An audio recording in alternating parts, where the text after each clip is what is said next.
여러분 안녕하십니까? 사주 장명가 장세진입니다. 원만하고 좋은 인간관계를 맺는다는 건 보통 지혜가 요구되는 것이 아닙니다. 인간사가 생각대로 되는 건 아니지만 어떤 경우라도 악연은 만들지 말아야 합니다. 보통 인간관계가 좋은 사람들을 보면 오행의 구성이 원만한 경우가 많고요. 또 어떤 조직 내에서 성공하는 사람들의 사주를 보면 공통점이 있는데요. 이 공통점을 찾아보도록 하겠습니다. 그래서 오늘 영상은 조직에서 성공하는 사주에 대해서 말씀드리겠습니다. 본론에 앞서 본 채널 구독자가 아니신 분들은 구독과 좋아요를 눌러주십시오.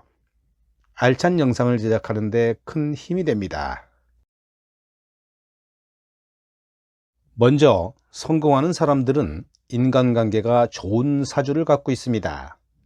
이를 다른 말로 표현하면 조후가 원만하다고 표현하기도 하는데요. 즉 목화 토금소의 오행이 어느 한쪽으로 치우치지 않았다는 말입니다. 이런 사주는 일생을 살아가면서 오는 풍파도 무난하게 대처가 됩니다.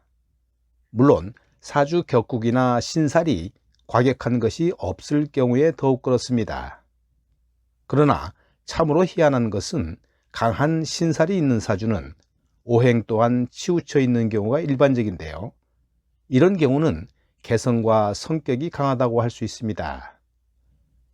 강한 사주 구성을 가진 사람들은 특정 분야에 탁월한 실력과 재능을 발휘합니다. 그렇기 때문에 개인의 성향이 습관을 만들고 업을 지으니 어찌 보면 운명의 틀도 내가 짓고 내가 받는 것이라 할 수 있습니다. 조직에서 임원이 되는 사주를 살펴보겠습니다. 대기업에서 임원이 되는지 여부를 상담하는 경우도 여러 번 있었는데요. 이런 경우는 능력이 적절하게 조화를 이룬 경우가 많았습니다. 정인격 사주의 재능이 남보다 뛰어나고 공부를 하는 데 있어서도 탁월한 성취를 이루는 자질을 갖고 있습니다. 정인격 사주이면서 정관이 있어서 관인격이 되는 사람은 조직에서 높은 자리에 오를 수 있습니다. 칠살이 있어서 살인격이 되는 사주도 고위급을 차지하는 명예를 누립니다. 무엇보다 중요한 것은 평범한 수준보다는 더 높은 자리에 오르고 잘 살아보겠다는 욕망을 항상 품고 다니면서 노력하는 사람입니다. 민주적인 리더는 어떤 지휘력을 가질까요? 내가 잘났고 내가 선이며 내 선택이 무조건 옳으니 나만 따르라고 하는 사람은 그저 보스일 뿐이고요. 리더는 이렇게 하라가 아닌 이렇게 하자라는 말로 팀이나 조직을 이끌어 나갑니다. 지시하는 것은 통하지 않는 시대라는 것을 보면 되겠는데요. 민주사회에 있어 일리 있는 지휘력이라고 봅니다. 인간은 둘 이상이면 누군가는 더 큰 목소리를 내게 되는데요. 그렇게 해서 어떤 조직이든지 장이 있게 마련입니다. 그런데 사주학적 관점에서 보면 한번 장의 자리를 경험한 사람은 계속 장의 자리를 맡는 경향이 있습니다. 리더의 구성을 가진 사람들은 한눈에 봐도 눈에 띌 정도로 사주 격국의 선이 강합니다. 흔히 삼기사주라고 부르는 천간에 갑경무를 갖추고 있다면 어느 단체나 조직에서도 우두머리 소리를 들을 공산이 큽니다. 여기에 더하여 백호, 괴강, 양인이 있다면 군경 분야에서 높은 직위까지 오를 수 있고요.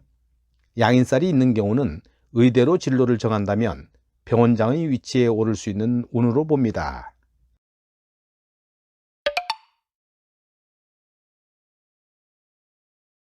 조직 내에서 성공하는 사주를 좀 더 구체적으로 살펴보겠습니다. 신약하고 관성이 왕성한데 관인생되고 재성이 없는 경우입니다. 신약할 때의 핵심은 관인생입니다. 신약하면 인성 비겁보다 식재관이 많은데요. 이 경우 관성의 힘이 인성을 유통시켜서 약한 비겁의 힘을 강화해야 합니다. 신약하고 관성이 왕성한데 원국 안에 인성이 없으면 조직 내 불화가 잦아집니다. 신강하고 관성이 약한데 재성이 관사를 생조할 경우입니다. 조직 생활과 관련해서 신강할 때의 핵심은 재생관입니다. 신강한 명식에 약한 관성을 재성이 생해주므로 신강함이 견제되고 보완됩니다. 재성이 인성을 억제하는 가운데 관성이 통관할 경우입니다. 원국 안에서 강한 재성이 인성을 극하고 있는데 관성이 통관용신과 같은 개념으로 힘을 유통시키는 경우를 말합니다. 이때 관성은 재생관, 관인생의 흐름을 주도하게 됩니다. 관성과 재성이 모두 지장간에만 있을 경우입니다. 인간관계와 조직생활에 필요한 재성과 관성이 모두 지장간에만 있는 경우 대운의 흐름에 민감하기는 하지만 조직 내 발전 가능성이 높습니다.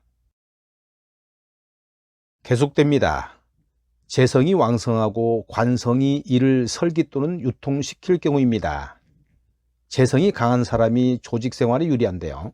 사회적 관계가 원만하므로 많은 사람들에게 도움을 받으며 잘 포장된 결과물을 내놓습니다.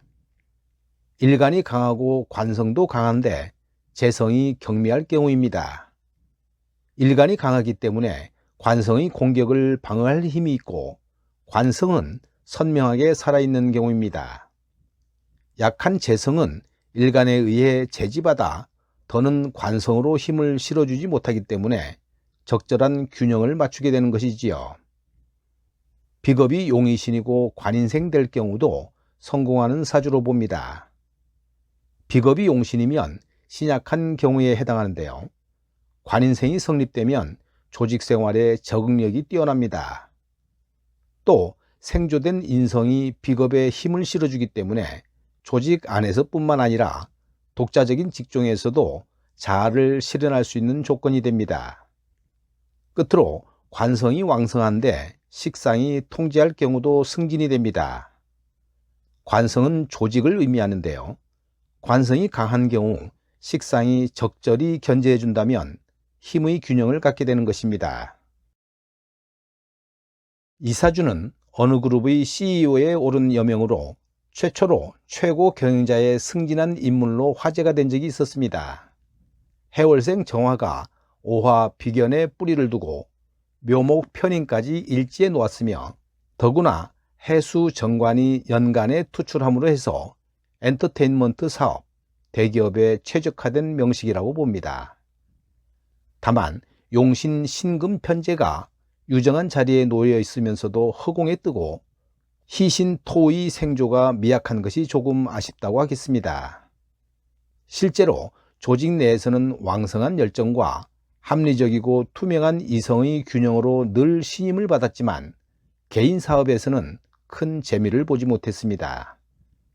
초중년까지 토금으로 흐른 데다 전공과는 다른 엔터테인먼트 분야에 일찍 투신한 것이 절묘하게 맞아떨어져 승승장구하게 되는데요. 병호대운의 기축년에 마침내 CEO에 올랐습니다. 이 사주는 조선 7대 왕인 세조의 사주입니다. 간목 일간으로 태어났고요. 월지도 같은 목의 세력이네요. 또한 월간의 을목, 시간의 간목, 연지의 인목까지 합하니 그 세력이 대단히 왕성합니다. 그런데 인옷을 화국이 되는데요. 이렇게 삼합이 형성되면 자신이 속해 있는 조직에서 리더가 될 가능성이 높습니다. 그래서 제왕이 될 사주의 조건을 일단 갖췄습니다. 지지 삼합의 화가 목의 기운을 설기하여 무토를 생하고 있습니다. 그래서 일간이 극하는 편제 무토를 용신으로 사용하면 됩니다. 무토는 연간에 있는데요.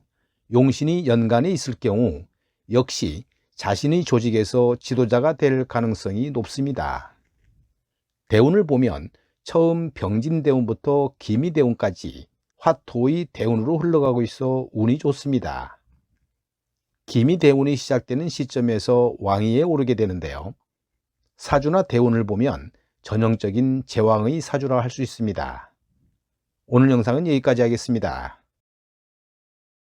나가시기 전에 구독과 좋아요를 눌러주시면 영상 제작에 큰 힘이 됩니다. 그럼 다음에 또 다른 주제로 찾아뵙겠습니다. 여러분 감사합니다.